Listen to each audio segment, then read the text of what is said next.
Political scientists say that responsible leadership is crucial for a functioning democracy and just society. It is believed that leaders must serve their constituents and uphold the rule of law. I'm sure some of you are laughing already. Corruption and abuse of office determine democracy. Undermine democracy, eroding public trust. Holding leaders accountable is paramount for justice, safeguarding democracy, and promoting ethical governance. So all the things we have been seeing, starting from our very process of selecting our leaders, do those things speak of a true democratic society? I like the first thing you said, responsible leadership. I think it should be, the core of our, because without... What are you implying? I'm implying that responsible leadership, maybe it will help us strengthen Nigeria's democracy. Don't look at me with that corner eye. I mean, it's just a thought, and I don't know if our guests will agree with me. Responsible leadership, okay. What's in your script? You said it. Well, I'm going to ask the guests. Oh, okay. So I gave you a first question. Yes. Yeah. Tony Dania, a legal practitioner, is with us in the studio. Good morning. Good to see you again. Good morning. I hope you have dusted your constitution and read it cover to cover.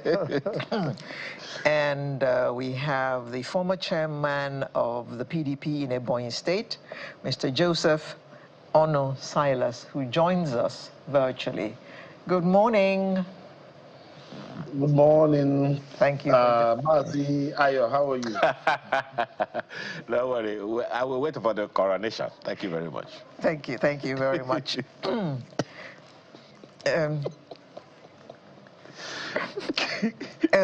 A lot has been happening, Tony. Yes. A lot has been happening, but I will start at where I think is the beginning. The process through which we elect these leaders. Do you think that the way campaigning and elections are run in Nigeria, do you think they will make way for a, what word should I use now? A working and just democracy? Well, first, democracy was borrowed. We had to practice democracy because the advanced countries are practicing democracy. America is championing democracy. Now, using your word, the beginning, and putting that to the beginning of Nigeria itself. In this your studio, I've had to, with due respect, blame those who style themselves nationalists and the first leaders we have. They have all the opportunities. Most of them were trained abroad. They saw the essence of regular light. They saw a lot of things. If they have introduced it here, the structure would have, a lot of things would have been institutionalized. By now, people will not have moral justification for committing offense, because right now, we have moral justification wrongfully for corrupt practices. Most houses, if you are not rich, they start telling their children, look at your mate. Well, Then politics itself, the election process could have been simplified and entrenched in such a way that it will be developing positively. But what we have here, look at the cost of campaigning on the part of a candidate. Look at the belief of the electorate when you are campaigning. Look at the position of the umpire. And look at the cost implications of all this. Sorry, just something that you said earlier. Yes. You said, first of all, let's establish the fact that democracy was borrowed. Yes. What's that got to do with anything? We borrowed it since 1979. Yes. No. We borrowed it since 1960. What I'm saying is that, Ayo, Before the advent of democracy, Yeah. what was the system of governance? You know, we had colonialism. Nigeria was prepared. It is just now we are trying to really develop. It is just now that we are trying to improve on our democracy. I'm saying that the four players would have set the ball, would have prepared us for an evolving democracy. And who are these four players? The Azikiwes, the Awolowo, Okay. the Amadi Bello. This man, Amadi Bello, was respected outside Nigeria. I've seen videos of how he was welcomed and treated. So they saw how democracy was practiced from those we borrowed the democracy from. No, we didn't even have a choice. I don't know if Mr. Daniel, if Mr. Ono agreed with you, because it seemed like then we didn't even have a choice, because we had a colonial master who was a monarchy, and we had monarchies, traditional, you know, in our own traditional systems, and they used that to some people to form what eventually became known as indirect rule. Now that we've done, you know, democracy since the 50s into the 60s, and up until now we've undulated between parliamentary system and presidential system. Even now in this Fourth Republic, we've tried multi-party system, we've tried two-party system. We've tried two-party system, we've tried all kinds. And here we are today, and we're still struggling with responsible leadership, to use Alero's words. Well, thank you very much, Ayo. I also want to appreciate Mr. Daniel for his own opinion. Democracy is a concept, first of all, that entails a system of governance where the people are the masters. Everything in a democracy is supposed to revolve around the people. That is to say, around the electorate. Can we say today that our democracy in Nigeria is about the electorate? I doubt much. And it is not about the current government. It has been the trend right from 1999. We're thinking that things will get better, but progressively our democracy continued to be about the politicians rather than the people. It is getting worse by the day. So if we talk about strengthening democracy, we need to go back to the very concept of that system of governance. He talked about democracy being borrowed or being foreign. Yes. Every nation is supposed to develop their own democratic governance to adapt it to their local realities. You spoke about the British system, monarchy.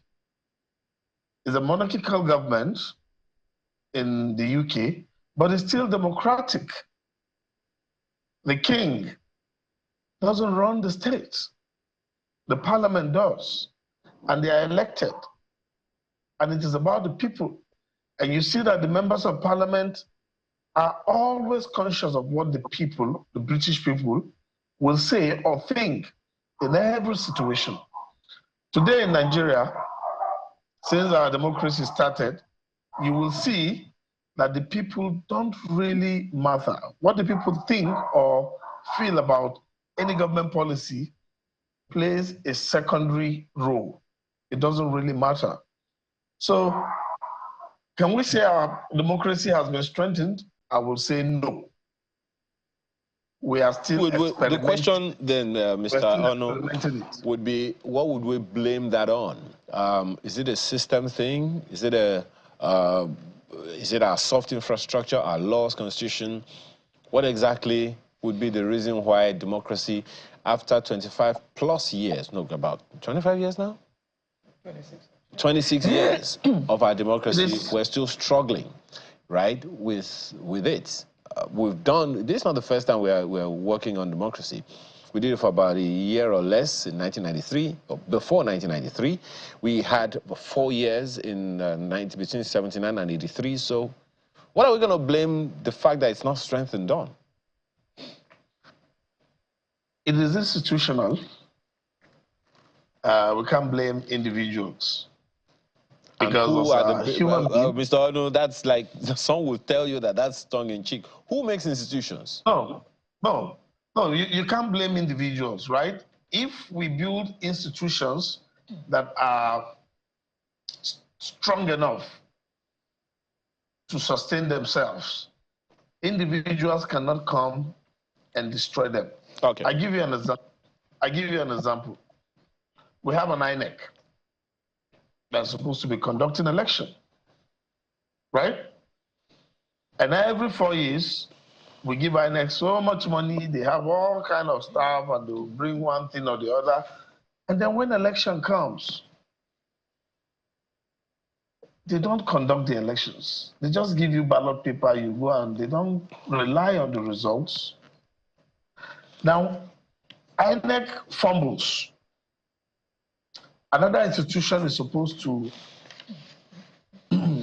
monitor and ensure that what INEC does is in accordance with law and his own responsibilities. You go there, which is the court. You go to the court, and they simply endorse the nonsense that INEC does. And then nothing happened to the judges. If you complain, they will tell you appeal. Now, the normal joke in Nigeria is after election, they tell you go to court because they know you will lose. So when you lose in court, what else do you do? Do you go and carry arms and start fighting? The institutions that should strengthen democracy are undermined already. We must reform our judicial system. That is the heart of democracy. That is the heart of democracy. When we reform it and the justice system operates optimally, you will begin to see that politicians who are the individuals now, Ayo, will behave themselves. If we no longer have a situation where an Ahmed Lawal that was running for president, Ede Bumahi that was running for president, and Akpabio that was running for president, these three people, having lost their bid for president, came back, bamboozled their way with INEC support, did some drama, and went to court and up to the Supreme Court. Supreme Court said, yeah, they were candidates. Okay. And today, they all became senators. Two are still in the Senate. One is now out and has become a minister. If we want to run a democracy like this, then I would tell you a military government is even better than what we will be doing. Oh dear. Because the military does not pretend to usurp power, to hijack governance. But what we have now are people who claim they are Democrats, but have also stolen power. Okay. And have gotten support of institutions that ought to be protecting our democracy. Okay. All right, Mr. Ono. We've since been joined by Dr. Abiola Oshodi, a former vice chairman of the APC Canada chapter. Good morning, Dr. Oshodi. Good morning. Thanks for having me in the studio. Hope you can hear me. Yes, we can hear you clearly. Now, we're talking about strengthening Nigeria's democracy. And clearly, in our constitution, it says that there are 3 arms of government, and each is separate so that we can have checks and balances. There is clearly separation of powers. But in recent times, it has looked like we only have one arm of government. If this is what is happening, how can we then say we have a democracy, the government of the people, for the people, by the people? The people don't seem to feature in any of the calculations of our politicians and our leaders. What are your thoughts? Thanks so much for that fantastic question. You know, democracy is often defined, like you said, government of the people, by the people, and for the people. But oftentimes we forget that it's also a process. It evolves. So, say for example, the current democratic dispensation that we're practicing was birthed in 1999 after a series of military coup and counter coup. And this is the longest democracy we've ever had. Before now, I think the longest would have been maybe 5 or 6 years before the military comes in. So the military has bastardized the concept of democracy in Nigeria, and only since 1999 have we had a continuous democratic administration, for which we are still struggling. We are still evolving. We are not where we are supposed to be, but we cannot take away those years, you know, during which we have been militarized. So when you look at our democracy as it's currently conceptualized, you see the relics or the mentality of a military in how we select our leaders. A lot of the people that are in power were genuinely voted by the people. And I'll give you an example. I came to contest in 2003 under my party, that's the All Progressive Congress, APC. And when I went to, you know, for the House of Representatives, our federal constituency, and then when I was meeting the elders, they kept asking me, who do I know in Abuja? Who do I know in Abuja? Initially, I ignored the questions. But when 2, 3 respected elders ask you that question, then you have to start thinking, oh, what do they mean? Then I ask some people that, what are they talking about? I want to represent my constituency. Why do I need to know somebody in Abuja? But over time, I got to understand, you know, that Abuja controls a lot of positions, be it the governor, be it the senator, be it the House of Rep. And that's why when you get there, you still have to belong to certain leadership cadre that will be, say for example, you know, assuming that I got elected then, though I lost the primaries anyway, just to finish that part of conversation. But even if I had won the primary and went ahead and win the general election, then I cannot operate in isolation. I still have to belong to certain power blocks. You know, and many of these people are selected, not necessarily elected. So, selected by the powers that be and presented to the people that, okay, you have to vote for this person. Is that then an excuse, Dr. Shodi, to say that, okay, maybe I can put it this way. Are we then saying that Nigeria's democracy is going to remain weak forever? No, that's not what I'm saying. I'm just giving you an analogy because I understand the point, because the essence of this conversation really is to look for solutions, to look for ways, because I'm always concerned, honestly, about the future, the young people that are already disillusioned. Get online now, get on X, for instance. There is an ongoing 30 days rant challenge. People are going to come on air, on TV, on the platform, with their phones, rant for 30 straight days. And one of them I saw yesterday, was talking about the fact that, hey, 1,000 naira is all I have for brunch, breakfast and lunch. And she was having it at 12:30, 1,000 naira. And guess what she was having? Puff puff with a soft drink. That's all she said. I don't know of any other. Now, so, and this, there are, take it or leave it. As Alera said, the first thing she said about responsible leadership. So let's ask ourselves the critical question: what must we do to strengthen our democracy? Because it's about the future. It's about the survival of this country, Nigeria. A lot actually, a lot can be done. And for me, one of the things that we can do to help strengthen democracy is that we have to reform a lot of our electoral laws. For democracy to strive, there has to be virile, potent opposition. You know, let's forget about the ruling party for 1 minute. You know, let's say we even want to vote out the ruling party today.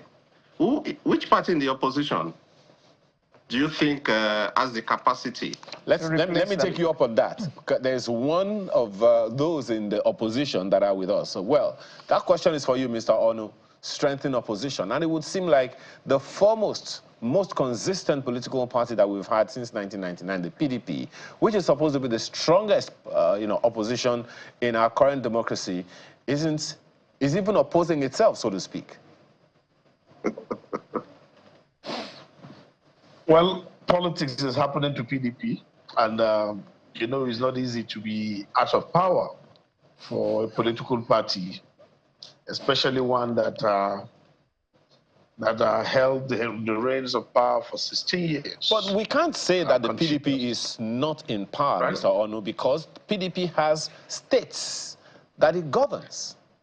Yes, and they are governing those states as they ought to, right? But the crisis we're talking about, where PDP, if you refer to PDP as opposition, you're talking about national politics. Because in the states where they govern, they are not oppositions. So because you said opposition, I take it that you're referring to the national politics. And if you allow me to go back to what I earlier said about institutions, and I focus on the judiciary. And yesterday, when they do well, I always make sure to commend them. Because when you commend the judiciary and they continue to do proper things, then our democracy will be strengthened. Yesterday, the Supreme Court delivered a judgment or its decision on the lingering crisis regarding who the National Secretary of the PDP is.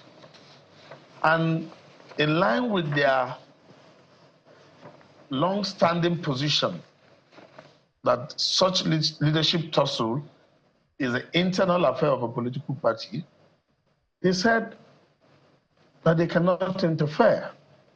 They cannot tell PDP how to administer itself. Then set aside the Court of Appeal and the Enugu State High Court decision that attempted to impose a national secretary on PDP. So you see, because the judiciary at some level is pliable, politicians now go there to undermine democracy. An elected official who is the national secretary of the party was purportedly removed by the zonal caucus of the party. Not even national caucus, zonal caucus. They sat down and said they have removed him and have replaced him.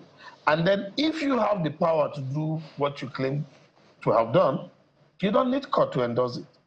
They now carried their decision, rushed to a high court and said, confirm this thing that we did. And then the court, being pliable and under the control of the state government, gave that judgment. And the decision was also upheld by whatever means by the Court of Appeal. Okay. If you ask me, it is not enough for the Supreme Court to have saved PDP by retaining its elected national secretary, that is Samuel Anyanwu. Yeah. It should be taken further. Setting aside those judgments is not enough. It should be taken further the judges, especially the High Court judge who started all this nonsense, should be punished. When you begin to punish judges for such indiscretion, because the judge cannot claim not to know that the Supreme Court will eventually set this decision aside. Okay. Because that has been their position all along. Okay. And I am certain that lawyers would have told we've got to move faster. We've got to move faster. Let me come to Mr. Daniel. Fortunately, Mr. Daniel, you are a lawyer. Yeah. All these legal things that he's raising, some people have said that the problem with our democracy is the judiciary. These politicians get away with what they get away with because the courts so rule. Okay.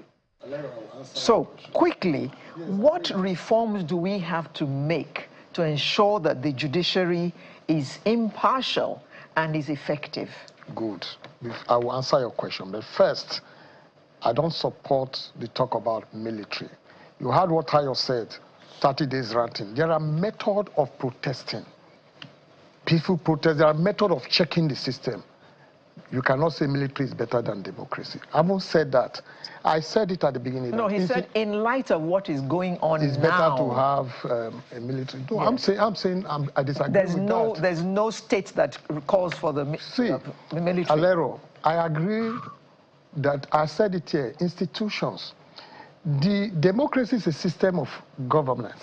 Now, there are other institutions that will strengthen it, like I've said. If the judiciary are used to some extent to being, pressurized by those who are holding power, until the judiciary is totally independent, and judiciary is not a lot. The legislature, people are used to say, you will go here. Would you respect how did Akpabio become become a senator in the first place? I mean, this is somebody that have gone to contest, lost for presidency at the primaries, right? And he came back and he succeeded. See, so there are people like this. What role did the courts play in that one? No. I have told you that until the judiciary is fully independent, and let me quickly, the man from Canada, the man from Canada about judges that gave wrong judgment and all that. It's in the state. It's the state high court. So to some extent, the state government and the party in that state might want to influence it. Let me just quickly round up, please. But let me tell you now that judges who err wrongly, because you can have honest mistake, nobody knows it all.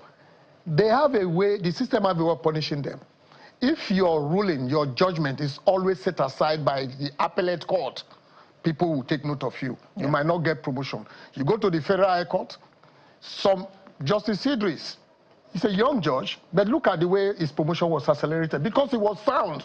He was good. I have appeared in his court. His house was burning. They told him he was still sitting. So there are good judges. And I will say that we have not been retarded. There have been some progress. There have been some movement.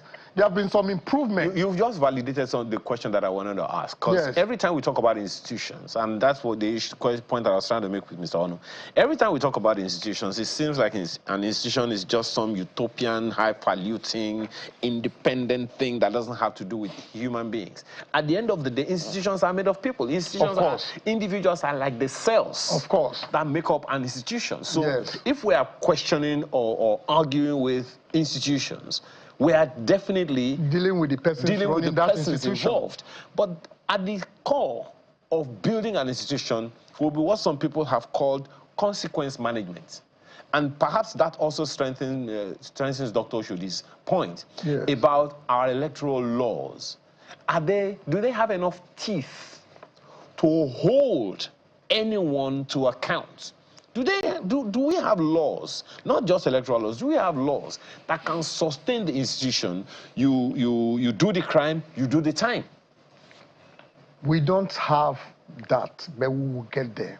We are evolving, like the man in Canada said. But sorry, Tony. Is it that the laws are not there or the laws are not being obeyed? The people that are supposed to manage the law deliberately manipulate the same law to suit their selfish interests. For example, local government, the Supreme Court have ruled on it. some state government are still negatively exploiting available laws to still go take us back to the system where we were.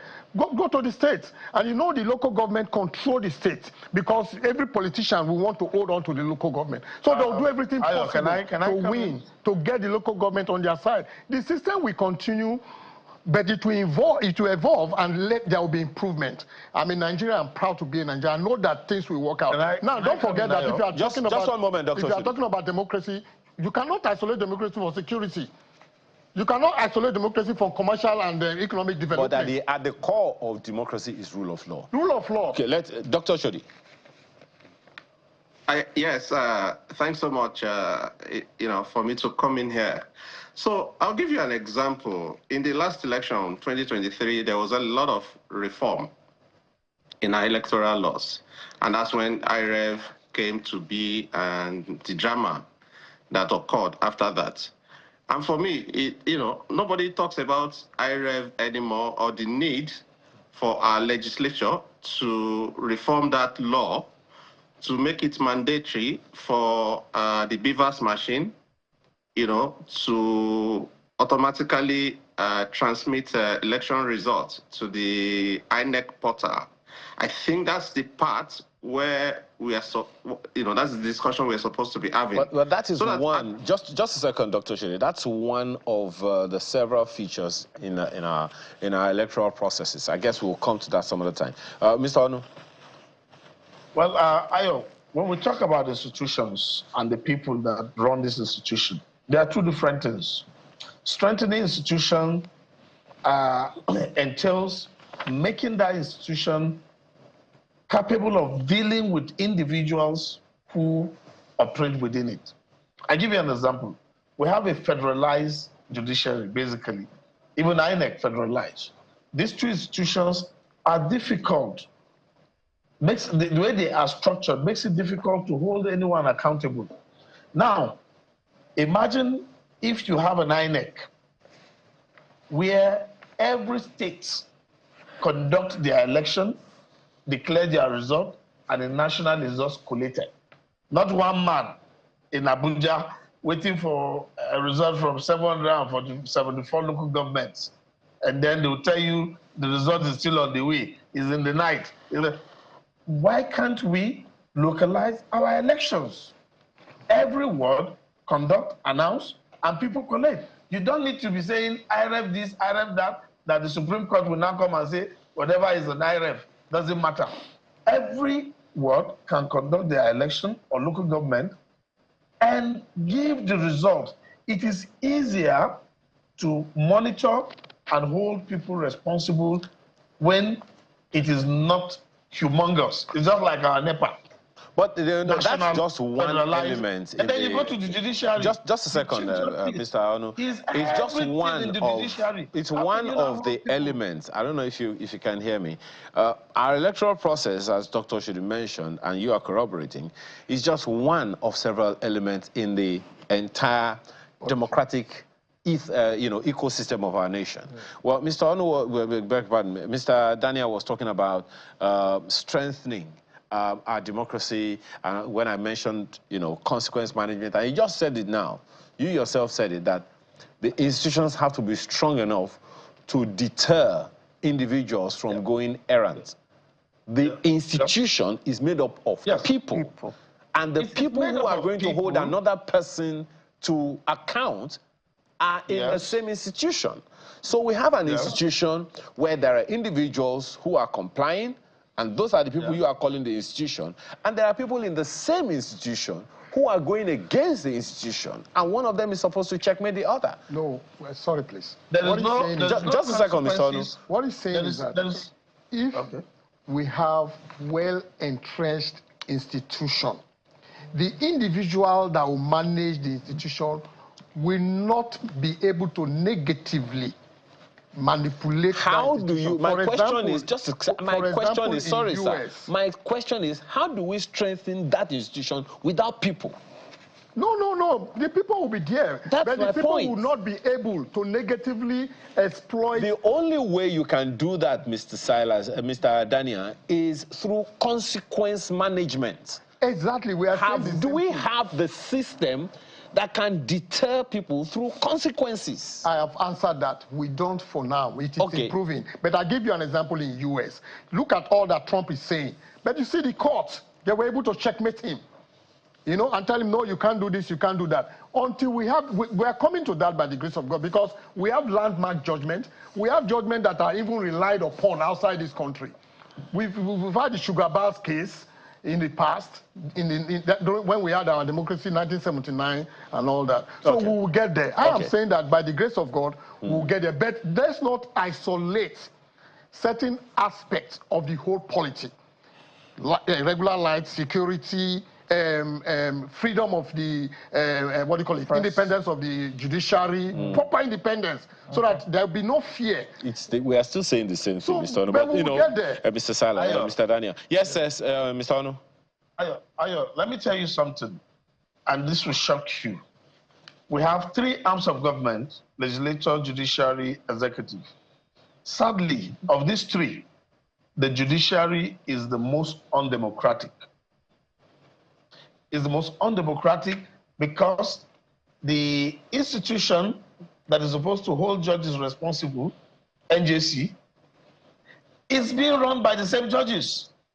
So they are judges in their own causes. Nobody holds judges responsible in this country. They hold themselves responsible. Like the former president of NBA, Apata, said, the NJC is just like an old boys club. So you see, the institution needs serious reforms. Well, we're gonna leave that to you, legal practitioners, to handle your club, as some people will say. There's a comment from Pastor Law Alpha. The Nigerian political class has annexed the Nigerian political hemisphere, calling the shots, foisting its money politics mentality and orientation based on greed and convoluted, unending driving ambition, ultimately pauperizing the electorate. Pauperizing the electorate, yeah, I know about that one.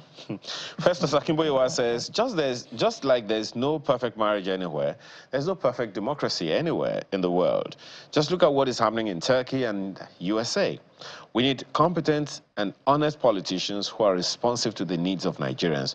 We all need honest and full participation of all Nigerians in voting if we must strengthen our democracy. Professor Enakena, promote political inclusion by encouraging the participation of marginalized groups, women, youth, and local community leaders in the political process. Establishing local councils or advisory committees can ensure that diverse voices are heard at both state and national levels. Strengthen electoral systems to ensure free, fair, and competitive elections. Independent electoral commissions, voter education campaigns, and robust monitoring can help build trust in the democratic process. Well, so just last words now, 30 seconds, Mr. Daniel. My last word would be on what the man in Canada raised. Judiciary. Those are old, that institution. We're not voted, are not voted. But legislation, they are voted. Executive, the head is voted. I think we should consider, because I'm a lawyer, I'm in practice. I know that not less than 25% of all the judges we have are not competent, are not supposed to be judges. Well, but they are appointed. I'm telling you, they are appointed based on don't worry, the NJC is going to come for you. Don't touch me. Mr. Onu, your final take, 30 seconds. I would like to say, for our democracy to be strengthened, we must reform the judiciary, and it's a matter of serious urgency. You cannot have the president of Court of Appeal taking charge of the entire legislative cases in Nigeria. The president set up the tribunal and set up the appeal panel for all legislative election petitions. That is dangerous. There is no accountability. Nobody is held responsible. This is a matter for judicial practitioners such as yourself. We hope we'll be able to do something about it. Dr. Oshodi, 30 seconds. Thank you. 2 things. One is that we have to give serious consideration to making sure that we legalize independent candidacy in Nigeria's democracy. Nobody talks about that, but it's extremely important. Well, trust me, because for me, the oppositions are not serving the platform for providing alternative governance. Who is always talking about that. Thank you so much, gentlemen. Okay, thank you very much, Dr. Abiola Oshodi, former Vice Chairman, APC Canada chapter, who joined us via Zoom from Canada. Mr. Joseph Silas Ono, former Chairman, PDP Ebonyi State, who joined us via Zoom as well, and Mr. Tony Dania, a legal practitioner, who was with us in the studio in Lagos. Thank you very much. Thank you very much. I mean, this is only a conversation starter because we didn't even get to talking about the Constitution at all and how you lawyers interpret the Constitution. No, please, judicial officers. Okay. Maybe they are blaming judicial. The way you interpret the Constitution to suit your clients. We needed to talk about that, but we didn't have time today. We'll do that some other time. Thank you very much for coming and sharing your thoughts with us this morning. Sunrise will return in just a moment to talk about water. And those of you who are saying Mazi is making you laugh, anyway, we're coming back.